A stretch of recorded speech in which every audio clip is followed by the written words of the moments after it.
Ahojte, tak poďme na to rovno, bielkoviny alebo proteíny. Toto je téma, ktorá je aj na 1 hodinku. Ja sa ju budem snažiť zvládnuť do 5-6 minútiek, aby to bolo pre vás fresh, aby ste tomu rozumeli, aby ste to vedeli uchopiť. A samozrejme, pokiaľ vás to bude zaujímať aj viacej, aj do hĺbky, tak kľudne dajte koment, chcela by som vedieť viacej o bielkovinách. Takže poďme na to.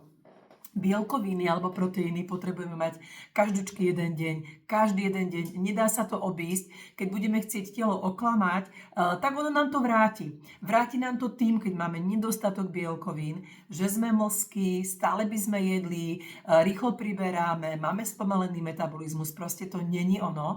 Takže bielkoviny musia byť, pretože keď si vezmete, naše svaly potrebujú, aby mali energiu, práve bielkoviny, proteíny. Takže a potrebujú ich mať každúčky jeden deň. Čo sa týka bielkovín, tak veľmi jednoduchúčko, potrebujeme ich prečo? Aby sme mali dobre zdravé vlasy, aby sme mali peknú pokožku, aby sme mali pevné telo, aby naše orgány dobre držali, lebo to sú svaly. Srdiečko je sval, čreva sú svaly, nohy, ktoré nás nosia, hej, zadoček, stehná. Na toto všetko potrebujeme svaly, aby sme mohli žmurkať, aby sme mohli kývať ušami. Na všetko potrebujeme svaly. A pokiaľ tie svaly sú slabé, tak sme unavení, necítime sa dobre, spomalený metabolizmus máme. Jednoducho nie je to ono. A aby to tak nebolo, čiže aby sme chudli zdravo, aby sme si vedeli váhu udržať tak, že nie sme mlskovia, aby sme vedeli krásne priberať na beztukovej svalovej hmote, aby sme mali výborné trávenie, a aby sme boli zdraví, tak na to potrebujeme mať každý deň proteíny, ale pozor, hlavne na rastlinnej báze.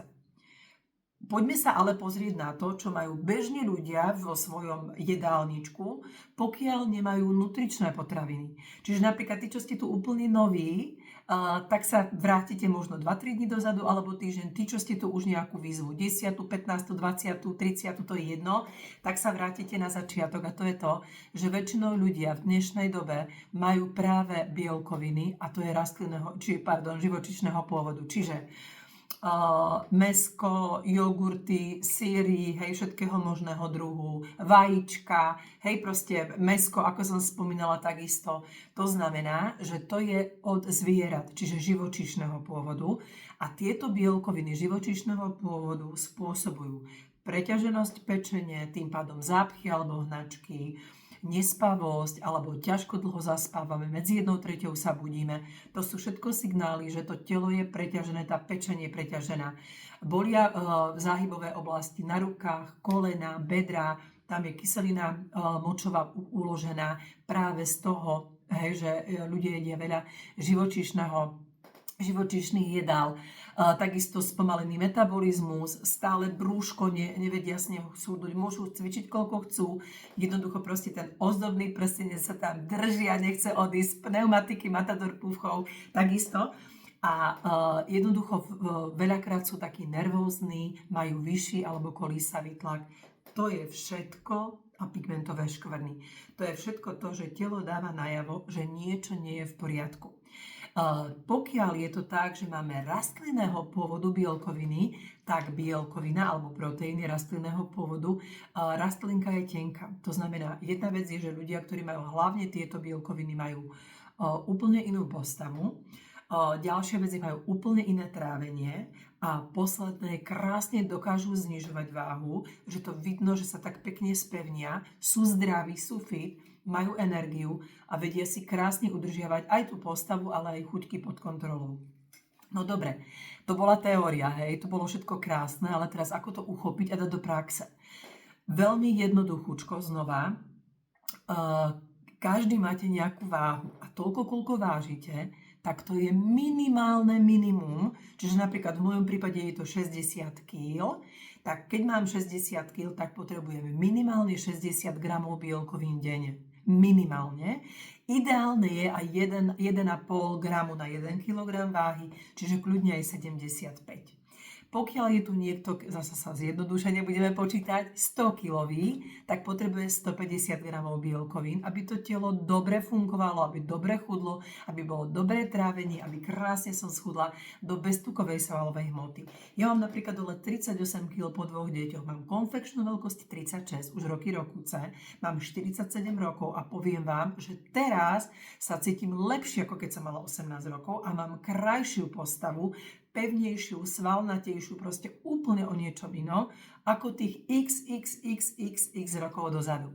Takže poďme na veľmi stručné vysvetlenie, teda čo napríklad vám doporučujem z našej výživky. Budete mať pod videom aj fotku, aby ste to už potom len videli veľmi jednoduchučko. Hlavne kvôli tomu, aby ste mali aj to video také fresh, svieže, aby ste si zapamätali tie podstatné veci a vedeli uchopiť takisto podstatné veci v praxi. Čiže keď si vezmete, Herbalife je firma, ktorá udáva trendy vo výžive a bielkoviny ako také má desiatky rokov vo svojom portfóliu potravín. Nie je to, že posledných 5 rokov alebo 3 roky, lebo teraz sa o tom hovorí. To je preto, že vedci už dávno vedeli, že pokiaľ sa človek chce cítiť tak, ako som hovorila predtým, tak potrebuje bielkoviny mať v svojom jedálničku, ale dôležité je, aby boli rastlinné. Ja to len tak šup rýchlo prebehnem, budete mať pod tým video. Určite si každý deň sledujte, aby ste mali tie bielkoviny. Je to veľmi jednoduchúčke. Keď máte napríklad koktail, shake, máme 11 druhov a takisto máte proteín, tak vy v jednom shakeu, keď si dáte po 2 lyžice koktailu a proteínu, naopak proteínu a koktailu, tak máte 25 gramov bielkoviny už v šejku, čo je absolútne skvelé. Do obeda, keď si napríklad dáte proteínovú tyčinku, my máme baly proteínových tyčiniek, u nás to proste ide poriadne, tak máte 10 gramov bielkovín. Skvelé chutí, perfektne vás zasytí, ideálne do kabelky, do auta, doma, do takého košička, sladkosti, 10 gramov bielkovín. Idete napríklad ráno do práce alebo kdekoľvek, 15 gramov bielkovín má jedna taký, keď darček sa vyberá na Vianoce, pod Vianočnou stromčeka. Vyzerá to takto, je to koktail v tyčinke, super to chutí. A napríklad ja tento koktail v tyčinke mám každé ráno, keď idem cvičiť, úplne skvelé, mám tam 15 gramov bielkovín hneď, pred cvičením. Potom máme zasa čipsy. Sú buď cibulové, alebo sú barbecue, 11 a 13 gramov bielkovín, čo je úplne super, 11 a 12, čo je úplne super na nich, že sú na rastlinnej báze, výborne chutia. Barbecue má väčšinou viacej ľudí rada.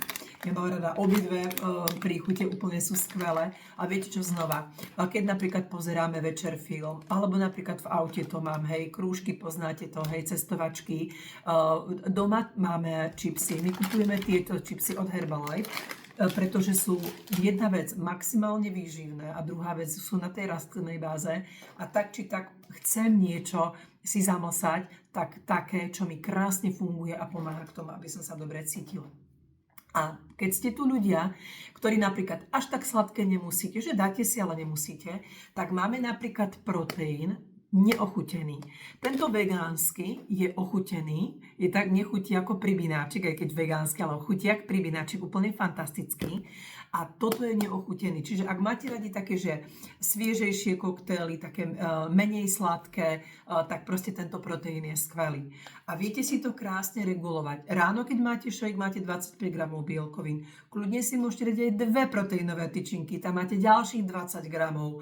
Dáte si obed, ak máte radi mäsko, tak napríklad mäso, 100 gramov už spracovaného mäsa, okolo 25 gramov bielkovín.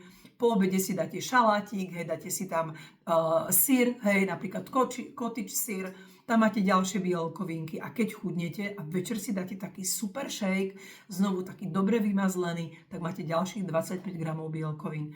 Len z výživy si to viete tak krásne spraviť a hlavne máte to všetko po 30 sekundách alebo do minútky a pol hotové, pripravené, dané do kabelky, alebo je to v aute a v akomkoľvek hektickom spôsobe života zvládnete znižovať váhu zdravo, udržiavať si perfektne postavičku, mať energiu a nič vás nezaskočí.